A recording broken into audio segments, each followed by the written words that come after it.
read an interesting article on Claret and Hugh, which was about the diminishing impact of Manuel Pellegrini's signings.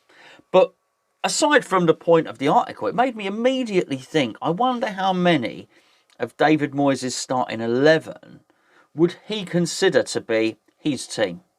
Now, I don't just mean how many players has he signed, because some of the players he's inherited, he'll see as part of his team.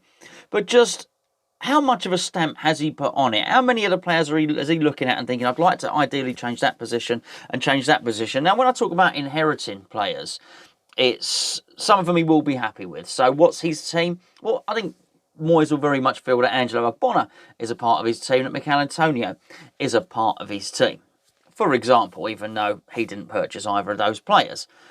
But how many others are there? And when I look through the list of the signings that certainly Manuel Pellegrini made, we'll look through them in just a second, it does appear to be that there are a number of players who he's trying to shoehorn into a system but possibly don't have a future at West Ham. And this really feeds into the importance of either having a manager who you allow to build. And when I say allow to build, allow a manager to build so as actually you see the final product. You hire a manager, let him build the team in his own image. Let him build a team so at the end of it, he can say, do you know what? The job's ended for whatever reason, but at least that was my team. At least I had a go. They were my players. It also would be a good reason to have a director of football, and a director of football who you retain and who is consistent in his philosophy.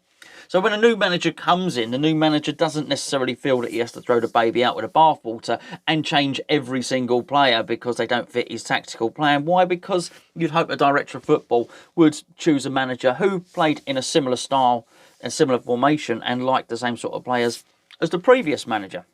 But anyway, I was just reading through this list, which is really quite interesting. I'll go through them now. So in his first season, Manuel Pellegrini bought Felipe Anderson at 34 million. Andre Yarmolenko at 18. Lucas Fabianski 7. Issa Diop 22 million. Lucas Perez 4 million. Fabian Balbuena 3.5 million. Looks like a bargain, doesn't it, that one? Zonde Silva at 1.5. Jack Wilshere on a 3. On a 3, should I say. Roberto was free, and rightly so. They should have paid us. Carlos Sanchez and Ryan Fredericks were on a free, as were Samir Nasri. That's quite a list of players there.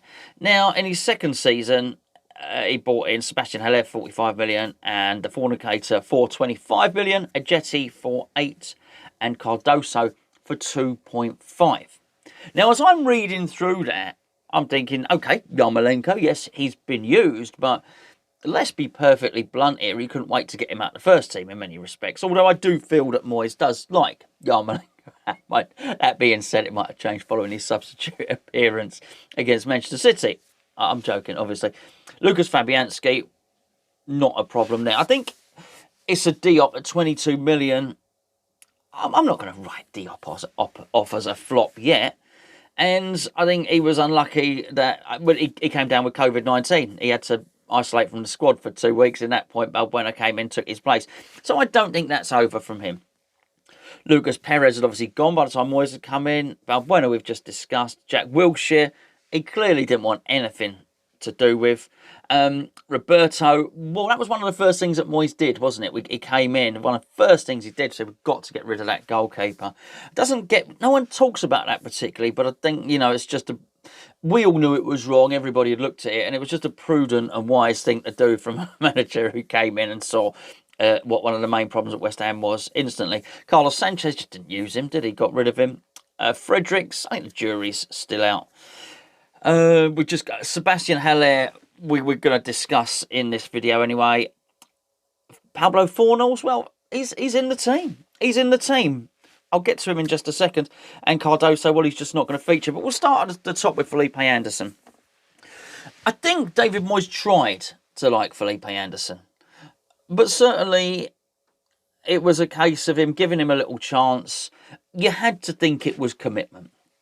You had to think that was one of the reasons he got him out the door. And I never felt that Anderson was completely 100% committed. Although I always sort of got the impression he was probably one of the best players in training, as the clubs were at pains to show us when they send out their little snippets of video, some good free kicks, but just not anything we ever saw with any consistency.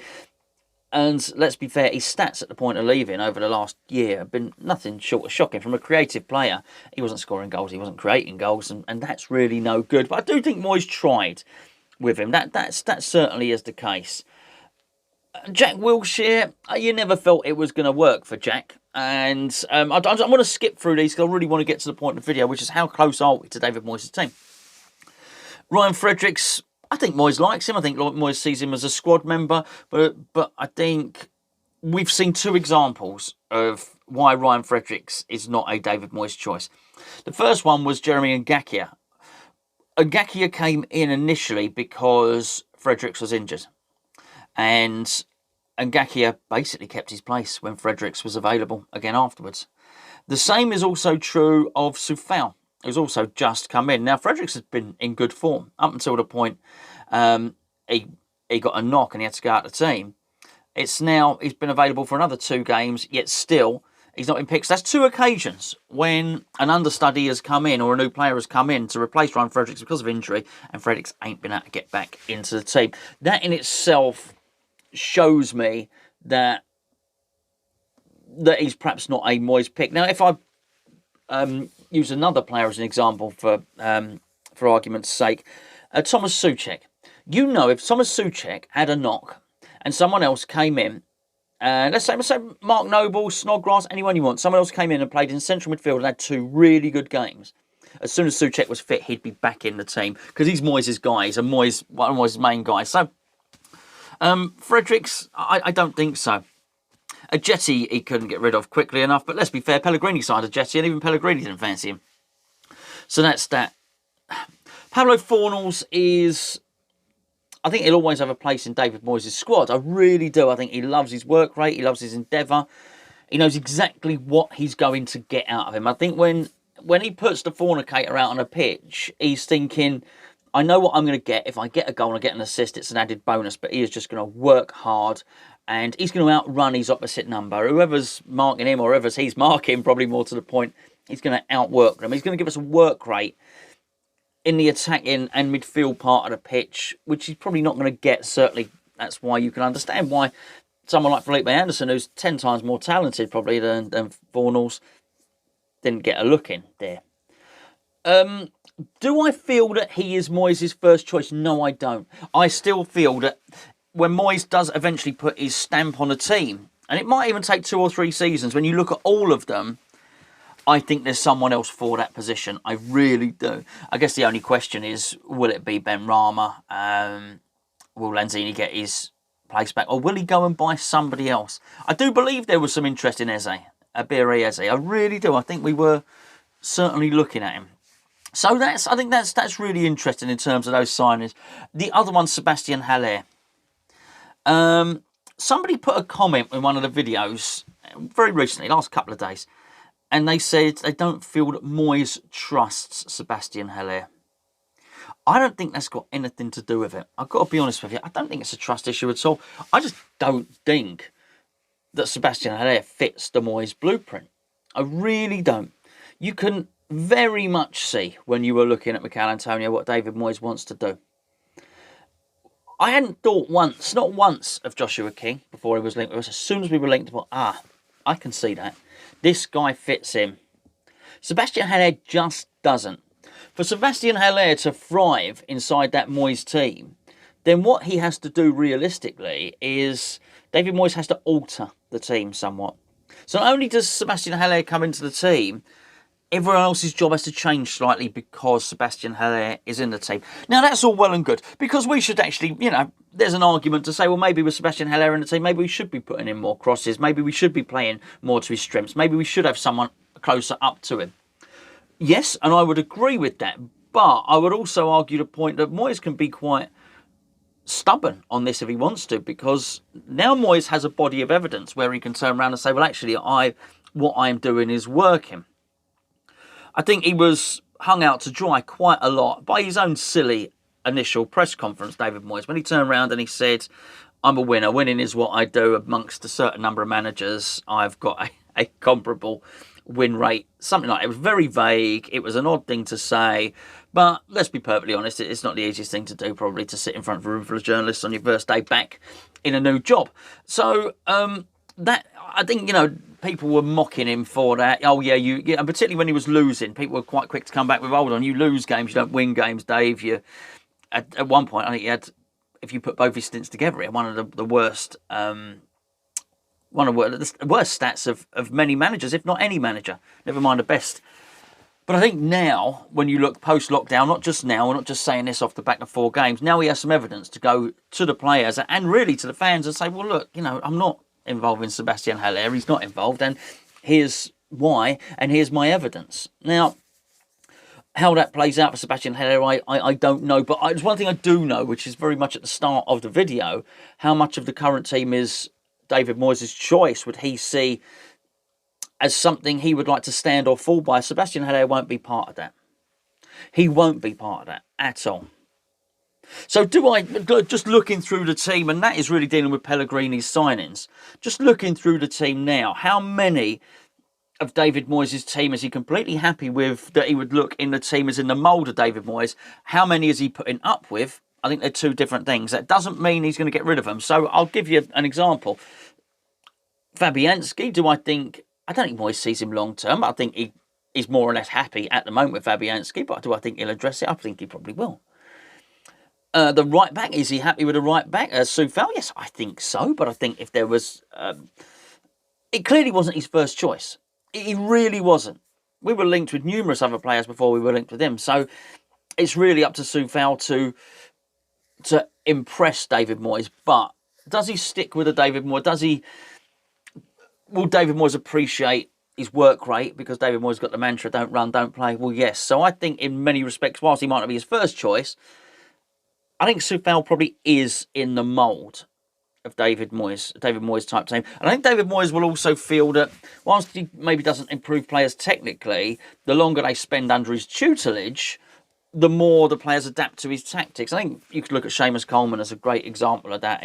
The finished article of Seamus Coleman was nothing like the first player that initially started for Moyes. So I think give Soufal 10, 15 games under David Moyes, he'll start really appreciating what the tactics are and what he wants to do, and we'll see a better version of the player.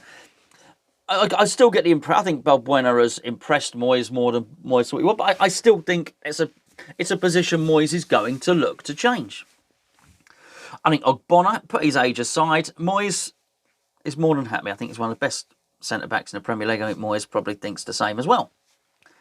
Cresswell, it's quite funny. I'm not sure Moyes is in a hurry to change Aaron Cresswell. I'm really not. I think he delivers so much from that position in terms of a centre-back that can get wide and cross the ball in. Is Aaron Cresswell the best defender in the world? No. Is Aaron Cresswell a centre-half? No. Could you go and buy a centre-back for reasonable money that can probably do Aaron Cresswell's job, basically cross the ball as accurately as Cresswell can from deep? No, probably not. Not as a centre-half. You'd probably be looking to change someone's position, and Moyes likes that. He's done it with Antonio, he's done it with Arnautovic, done it with Cresswell. He's probably not. There's probably more as well that I'm not thinking of at the moment. Moyes more than happy to change a player's position. But I think he's happy with Cresswell. With Masuaku, do I think that he's in the Moyes image as a left-back? No. As a left wing-back, I don't know. I think it'd be very, very interesting to see. Maybe we will talk about Masuaku a little bit later on with the week. I'm not entirely sure about that, actually, but I think he's been highly, highly impressive. But being highly impressive and being a David Moyes type player are 2 very different things, I think. So we get into the central midfield, and there's no argument for me. Are Souček and Declan Rice David Moyes type players? Yes. When he gets to the end of his career, if he said this, will he be able to say this is a David Moyes team, and would those 2 be in it? Yes, absolutely. And I think that's the question: is this a David Moyes team? Jared Bowen, well, this is an easy one as well. It's just yes, he did buy him. He's full of work rate. He's got a lot of skill. He's got an awful lot going for him. That 100% David Moyes type player. Go over to the other side, the fornicator, and I mentioned him before, and no, I think he's a square peg in a round hole. I think David Moyes appreciates his work rate, but I think if he could have a carbon copy of Jared Bowen to play over that side, I think Fornals would be out. Now, of course, you know, are we going to get a carbon copy of him to play over that side? No, I don't think we are. But once we've really sorted through what is the truth and what is the myth of the Ben Rama deal, if it has been a Ben Rama selection, then I would expect him to take that position, really. And if it wasn't, and Ben Rama doesn't particularly have a future at West Ham for whatever reason, then I still think the next good player that plays in that position around in the Championship, Moyes will probably snap him up, and Fornals will find himself out of the team, not out the squad. Not out the squad. So, do I think Pablo Fornals is a David Moyes type player? Yes, I do. But I don't think he would be in the team that David Moyes, the West Ham team that David Moyes would hang his West Ham reputation on.